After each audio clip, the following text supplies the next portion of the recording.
Bismillah. Innal hamdalillah nahmaduhu wa nasta'inuhu wa nastaghfiruh wa na'udzu billahi min syururi anfusina wa min sayyiati a'malina may yahdihillahu fala mudhillalah wa may yudlil fala hadiyalah wa asyhadu an la ilaha illallah wahdahu la syarikalah wa asyhadu anna Muhammadan abduhu wa rasuluh amma ba'd.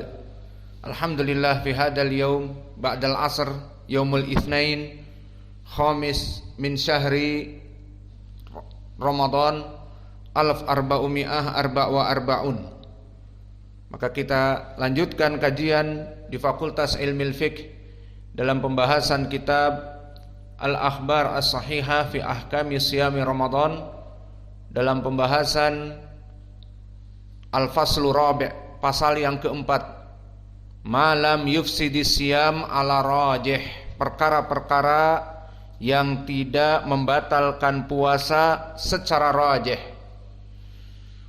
Maka di pembahasan yang lalu telah kita sebutkan pasal yang kedua tentang apa-apa yang membatalkan puasa muttafaqun alaih, dan dia ada 6.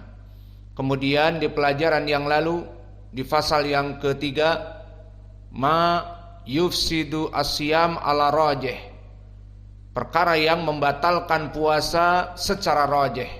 Ada 3. Apa aja? Ta'amudul qai, muntah dengan sengaja. Kedua, ada mutabiti niyah, tidak melafadzkan niat, tidak meniatkan di malam hari di bulan-bulan Ramadan. Dan yang ketiga, al-istimna atau onani. Yang rajih, maka 3 ini membatalkan puasa. Dan sekarang kita masuk kepada al-faslu rabi', pasal yang keempat, malam yufsidis siyam ala rajih. Maknanya terjadi ikhtilaf di kalangan para ulama apakah membatalkan atau tidak membatalkan.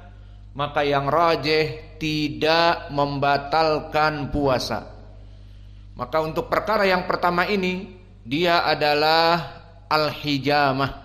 Untuk perkara pertama di pasal yang keempat yang terjadi ikhtilaf dan yang rajih tidak membatalkan puasa adalah al-hijamah. Maka sebelum itu, apa itu makna al-hijamah? Bada'na bil hijamah, kita memulai dengan hijamah dari perkara yang khilaf namun yang rajih tidak membatalkan puasa. Maka hijamah definisinya secara lughah, aslul hajm al-mas.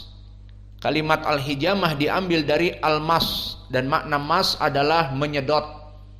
Massa, al-massa, maknanya menyedot. Wakila lil hajjam, hajjam limtisasihi famil mahjamah. Maka disebutkan oleh orang Arab dulu, seorang pembekam al-hajjam dinamakan hajjam dikarenakan imtisasihi fil mahjamah, di mana dia meniup dari alat bekam. Antum perlu ketahui, alat bekam di zaman doeloe adalah dengan tanduk tentunya yang pendek, tanduk dari kambing. Maka dibuat lubang, kemudian seperti kaping sekarang, seperti alat bekam sekarang, maka dia ditiup setelah dilukai. Maka tiupan ini imtisas sedam fil mahjamah, dinamakan dengan al-hijamah dari segi lughah. Adapun pembekaman di zaman now sudah modern, maka dengan alat yang bisa kita beli tanpa kita meniupnya, hanya ditekan dengan tangan. Dan ada alat bekam sekarang dengan mesin, maka dia bisa dia pakai di kepala dan disedot dengan mesin. Kepala yang akan dibekam itu disedot dengan mesin dan dicukur di sekitarnya. Maka ini definisi dari hijamah lugatan. Maka yuqalu hajamas sabiyu sadyi ummahu. idza massahu hajamas sabi sadia ummahu. Seorang anak menetek dari susu ibunya dinamakan hajamas sabi. Seperti hijamah, menyedot air susu ibunya dinamakan hijamah juga dari segi lughah, karena memang makna hijamah dari segi lughah adalah almas, menyedot. Maka anak kecil yang menyedot dari susu ibunya dinamakan hajamah. Adapun dari segi istilah masaddam, di sini dikhususkan penyedotan darah, au sahbuddam, menyedot darah, al-fasid minal jism alladhi sababal marad al-muayyan, menyedot darah kotor dari tubuh yang menyebabkan sakit penyakit tertentu, au qad yusabbib marad fil mustaqbal bisabab tarakumihi wa imtilaihi fil jism. Maka penyedotan darah ini dua fungsinya. Pertama, menghilangkan penyakit karena ada darah yang kotor tersebut, dan yang kedua untuk ke depan. Maksudnya dibuang darah-darah meskipun tidak kotor agar terjadi pergantian darah. Alhasil, permasalahan bekam adalah yang diinginkan oleh istilah masaddamil fasid, mengeluarkan darah kotor. Maka sebelum kita masuk kepada pembahasan dia pembatal ataupun tidak, kita sebutkan keutamaan al-hijamah, dan ini dari sunnah. Maka ikhwanuna, jangan menyepelekan tentang permasalahan hijamah, dan barang siapa yang belum pernah berbekam hijamah, agar iti walad anani anta khalas isma salasa ayyam mamnu hada yamsik taib anta tamsiku, diajari anani, egois. La ilaha illallah. Adal kitab lil jami' muslak faqat yastami'una nas. Kaif anta egois, kaif anta anani. Allahul musta'an. Al kabir kabir jism bas. Wa hiya al ilaj alladhi awsa Nabi sallallahu alaihi wa ala alihi wasallam bitadawa biha. Maka bekam ataupun hijamah, anta la taktub fauqahu la tu'allik, anta taktub fi daftar la tu'allikal kitab, la tuwassikhal kitab. Maka hijamah dia adalah obat yang mana Nabi Muhammad sallallahu alaihi wen daftaruk khud daftar kaslan yadrus mayurid ya'khud an daftar.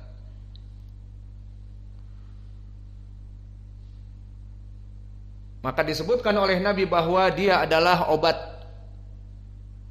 Pertama, di hadis yang diriwayatkan oleh Imam Al-Bukhari an Ibni Abbas, asy-syifa fi thalath, fi syartatil mihjam au surbatil asal au kayyatin binar wa ana anha ummati anil kay. Disebutkan oleh Nabi bahwa obat tradisional selain dari chemical, selain dari kimia yang kita minum, ada banyak. Di antaranya 3 perkara. Pertama, hijamah. Kedua, minum asal, minum hani, minum madu. Dan yang ketiga, di kay. Kay adalah besi dipanaskan, setelah panas memerah, maka disimpankan di otot ataupun di kulit atau di daging, yang itu adalah obat. Namun Nabi melarang obat ini karena memang terlalu keras, meskipun faidahnya sangat besar. Maka hanya 2 sekarang yang dipakai, dan itu lebih baik, berbekam dan minum madu. Maka ini dari obat yang dianjurkan oleh Nabi. Dan begitu pun di hadis Anas yang lebih dahsyat lagi, muttafaqun alaih. Berkata Rasulullah sallallahu alaihi wa ala alihi wasallam, inna amsala ma tadawaitum bihi al-hijamah. Sesungguhnya obat yang paling kuat pengaruhnya, yang paling baik adalah berbekam. Dan ini muttafaqun alaih dari Anas ibni Malik. Dan begitupun berkesendirian Imam Muslim dengan lafaz inna afdhala ma tadawaitum bihi al-hijamah, masih dari Anas, namun riwayat Muslim lebih tegas dengan afdhala. Riwayat muttafaqun alaih amsala. Maka amsala dan afdhala keduanya sama, bermakna lebih baik. Maka dari sini selesai tentang permasalahan apa definisi hijamah dan apa keutamaan hijamah. Maka saya nasihatkan kepada ikhwah, jika sakit kepala jangan dibiasakan minum Bodrex, minum paracetamol, minum Panadol dan sebagainya. Maka dibekam. Selain bekam mengeluarkan darah kotor yang menyebabkan sakit, juga menjadikan stimulan bagi hafalan. Dan kami mulai berbekam di saat sebelum ke Yaman. Maka jika kita pusing, sakit kepala, dibekam. Dan kita bedakan, ternyata membantu untuk menghafal. Maka hafalan lebih lancar setelah dibekam.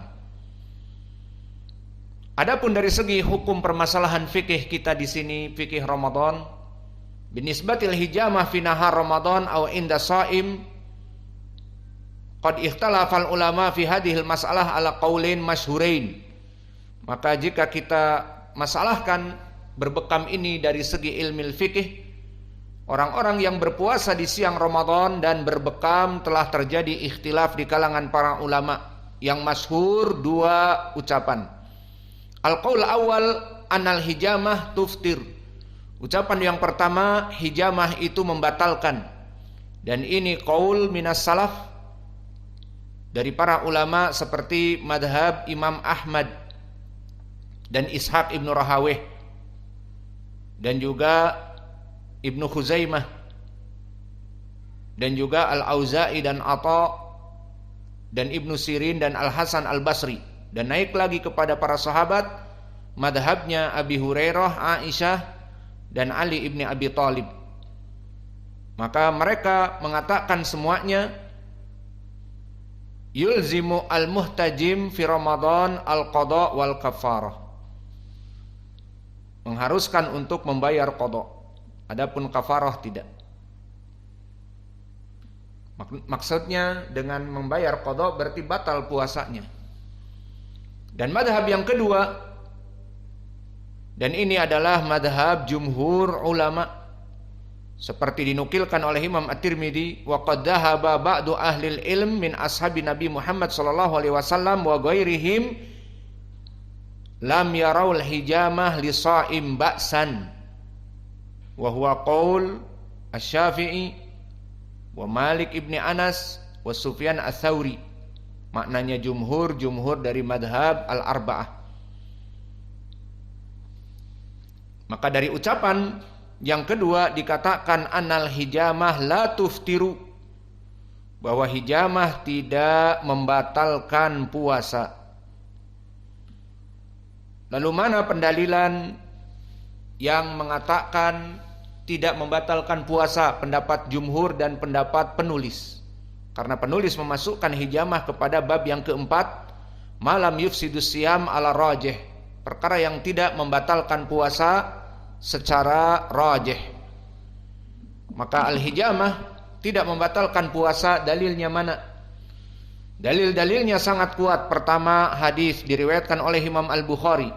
Di dalam matan qala al-Imam Abu Abdullah Al-Bukhari rahimahullah, haddatsana Abu Ma'mar, haddatsana Abdul Warith, haddatsana Ayyub an Ikrimah an Ibni Abbas. Qala ihtajama Nabiyyu sallallahu alaihi wa ala alihi wasallam wa huwa shaimun. Maka di hadis ini jelas lafadznya dan hadisnya di Sahih Al-Bukhari, muttafaqun alaih juga, bahwa berkata Ibnu Abbas, Nabi sallallahu alaihi wa ala alihi wasallam berbekam dan dia dalam keadaan berpuasa. Dan begitu pun diriwayatkan oleh Imam Al-Bukhari hadis yang kedua